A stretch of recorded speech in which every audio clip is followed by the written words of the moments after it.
அஸ்ஸலாமு அலைக்கும். Welcome to Nisha சமையல். இன்றைக்கி வந்து நம்ம பீன்ஸு கேரட்டு போட்டு பொரியல் தாங்க எப்படி செய்யணும் பார்க்க போகிறோம். வாங்க பார்க்கலாம்.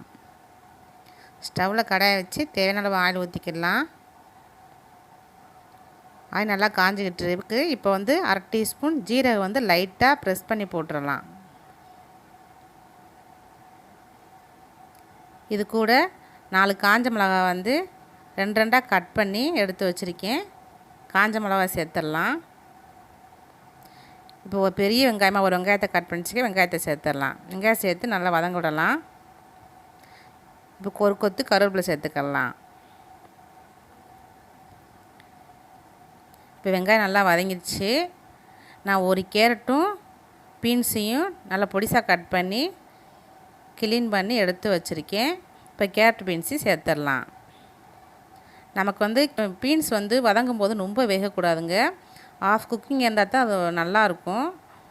நமக்கு வெந்த மாதிரி இருக்கணும், வேகாத மாதிரி இருக்கணும். அப்போ தான் நல்லா டேஸ்ட்டாக இருக்கும். ரொம்ப வெந்திருந்தால் நல்லா இருக்காது. நல்லா கிளறி விட்டுட்டு இது தேவையான அளவு உப்பு சேர்த்துக்கலாம். உப்பு சேர்த்து நல்லா கிளறி விட்டுறலாம்.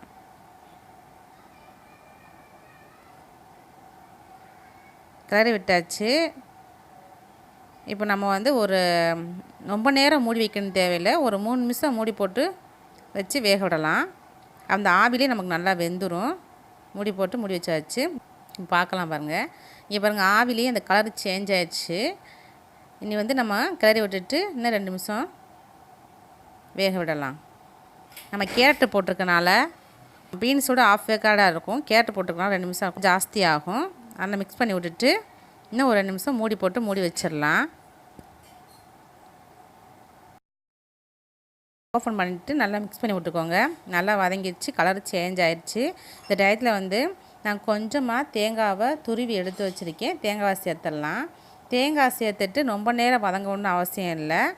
ஒரு 2 நிமிஷம் மட்டும் நல்லா மிக்ஸ் பண்ணிவிட்டு ஸ்டவ்வை ஆஃப் பண்ணி நம்ம இறக்கிற போகிறோம். நம்ம குயிக்கான டயத்துலேயே பீன்ஸு பொரியல் ரெடி ஆயிருங்க. நல்லா ஹெல்த்தியும் கூட. தேங்காய் சேர்த்து நல்லா மிக்ஸ் பண்ணலாம். நல்லா மிக்ஸ் பண்ணியாச்சு. இப்போ நம்ம ஸ்டவ்வை ஆஃப் பண்ணிவிட்டு ஒரு பிளேட்டில் எடுத்துகிட்டு எப்படி பீன்ஸ் பொரியல் இருக்குன்னு பார்க்கலாம்.